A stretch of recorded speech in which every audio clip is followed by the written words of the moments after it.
take 5,000. I'm gonna do these together. I'm gonna do my trach care and my trach sectioning. So I already have my actually I'm gonna do this a little bit more this way there. There we go. Something like that. Okay, so I already have my sterile kit open.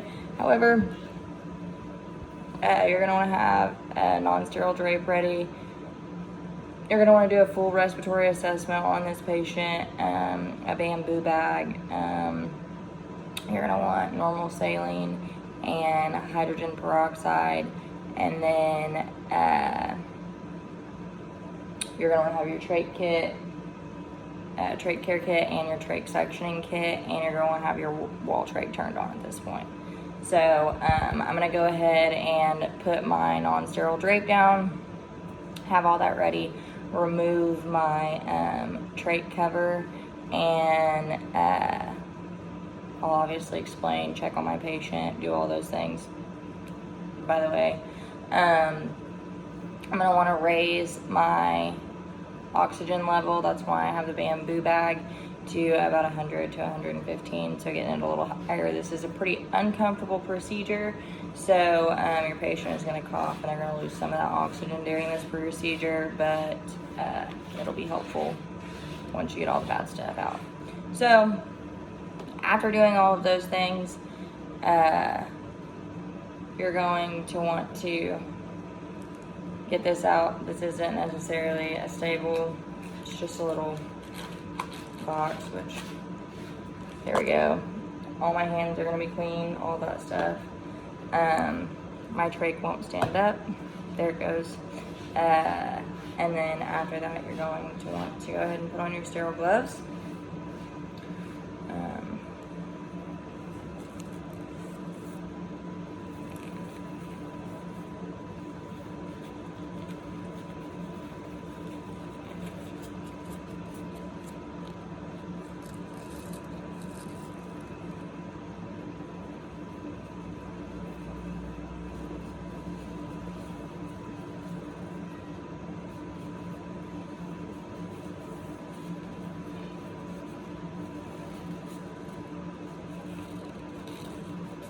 Kind of surprised I managed to do that without breaking my sterile field, because they weren't put in right. So after that,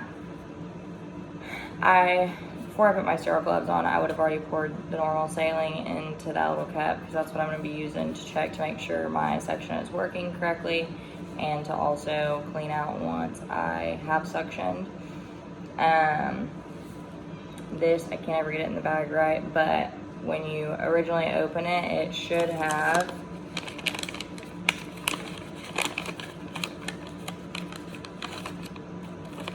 this part's what's going to come out first, your little lure. So I'm going to attach that to my section, and then with my non-dominant hand, I'm going to go ahead and pull that out and make sure my section's working by putting it in that normal saline.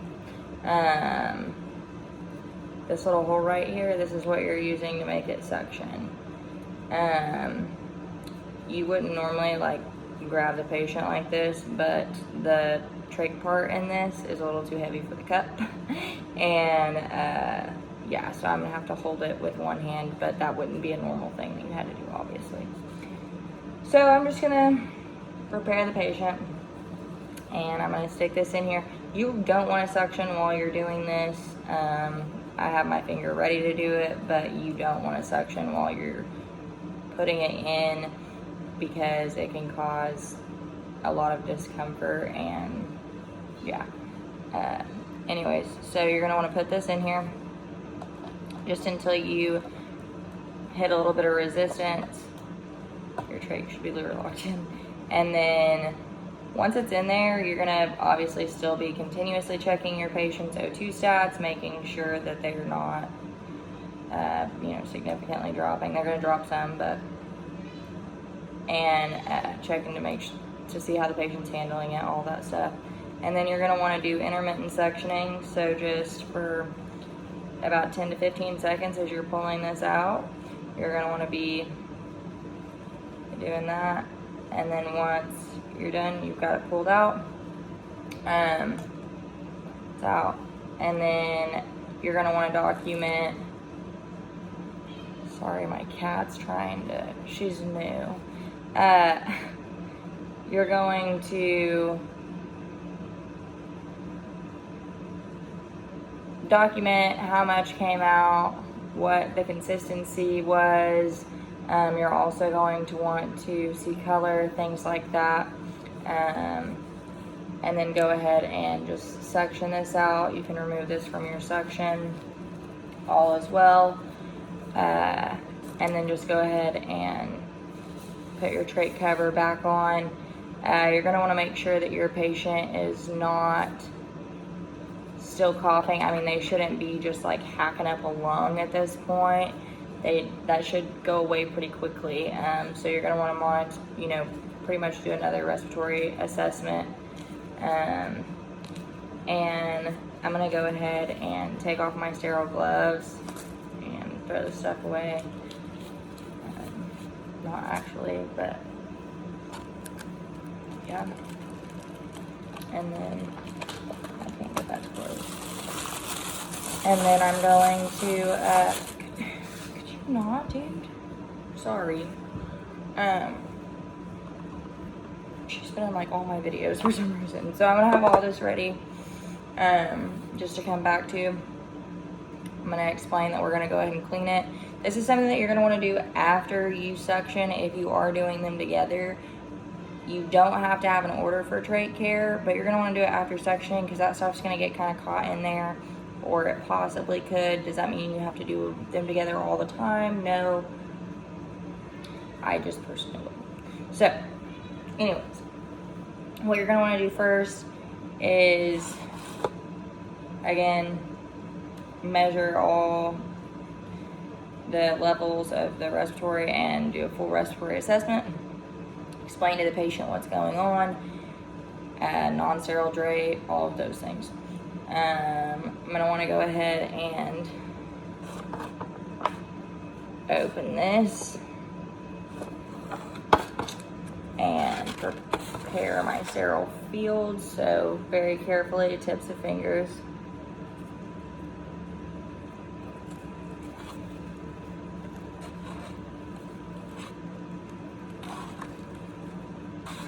Then I'm gonna set my gloves here.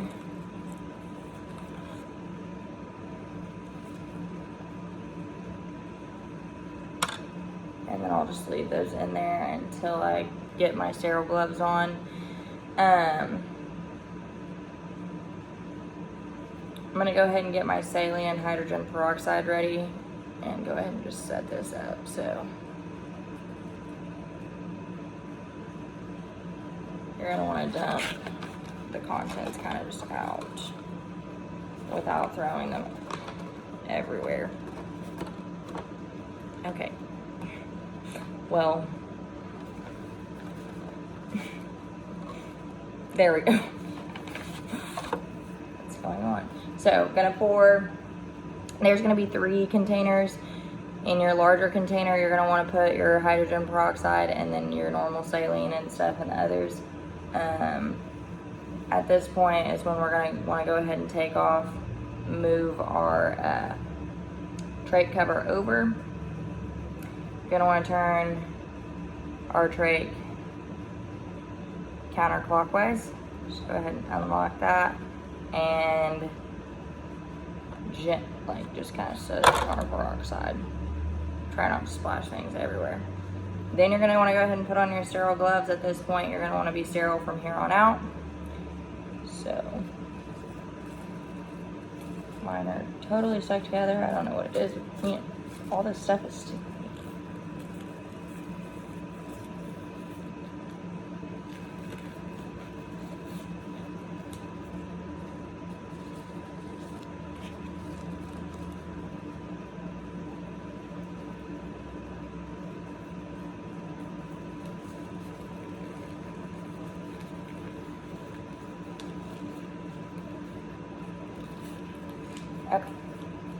cool, got that in.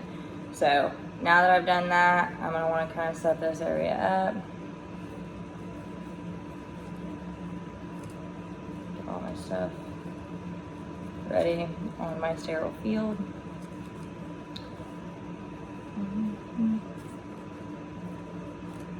Alright, now that I've done that, I've given that trach a little bit of time to soak. So I'm gonna pull that out. We're gonna wanna clean the inside with our brush, preferably doing it over our little canister, but there's only so much room where this camera's at. So gonna wanna clean the inside. Take this, make sure I'm kind of cleaning the outside, getting all that good, and then do a little cleaning all that, and then gonna put it in my saline section. We're done with the brush at this point, so trash. Don't want to recontaminate anything. And then after that, gonna let that chill for a second, and then we're gonna go ahead and dry that with these. So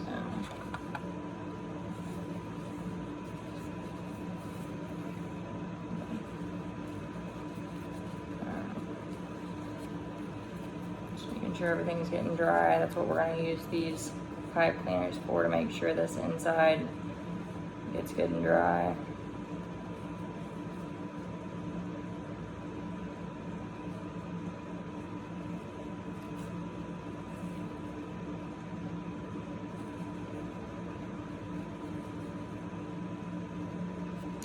Okay, so next we're gonna want to reinsert our trach. And what we're gonna want to do here, I'm gonna hold the cup, but you wouldn't be touching your patient's face once again. So we're gonna want to insert at about a 9 o'clock, and we're just gonna click that in at a 6 o'clock. Get that in there good. At this point, I'm gonna want to go ahead and remove my thing, preferably without ripping it. I don't know if I'm gonna be able to get the other one back in, but I'm just gonna put this one back in there just for cut purposes. But yeah, so while this is removed, I'm gonna go ahead and clean around this area. So saline, gonna want to start on the outside. Clean the stoma. I really should have done that before I removed this, but yeah, I did it a little backwards, sorry. Practice makes perfect. I've done this like 1,700 times though, so. This would already be my clean one. Would be back in. So you're just wanna nicely, without like ripping everything up like I'm doing right now with this silly cup. Put that back in there. Okay, maybe it'll stay. No. Okay. After you've done that, one of the last things that you're gonna do is you're gonna wanna change your ties. And so in doing that, dang, that really wouldn't go back in there. Doing that, you're gonna want to go through, do a double knot, but you're gonna wanna leave your old one on. You don't wanna leave your old one on until you get this one tied. And you're gonna double knot on both sides. Make sure when you do that, you're tying away from the carotid artery. So either in front of it or behind it. And you're gonna want at least like a couple fingers, so that way it's not negatively affecting your patient. You know, breakdown, all those things are always a concern.